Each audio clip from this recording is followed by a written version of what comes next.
बुलढाणा लोकसभा मतदारसंघाच्या निवडणुकीसाठी एकूण 29 उमेदवारांनी नामांकन अर्ज दाखल केले होते। यात 4 उमेदवारांचे अर्ज अपात्र ठरवण्यात आले आहेत, तर 4 उमेदवारांनी आपलं नामांकन अर्ज मागे घेतलाय। आता मुख्य राजकीय पक्षांसह अपक्ष मिळून असे 21 उमेदवार रिंगणात आहेत, तर निवडणूक आयोगातर्फे अपक्ष उमेदवारांना निवडणूक चिन्हांचं वितरण करण्यात आलंय।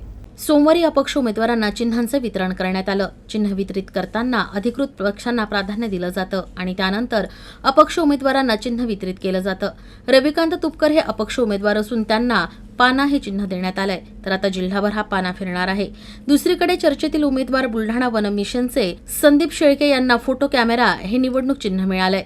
वंचित बहुजन आघाडी समर्थित उमेदवार वसंत मगर यांना रोड रोलर, तर प्रतापराव जाधव यांना शिवसेना पक्षाचा धनुष्यबाण आणि महाविकास आघाडीचे उमेदवार नरेंद्र खेडेकर यांना उबाठा गटाची मशाल हे निवडणूक चिन्ह म्हणून मिळालं आहे।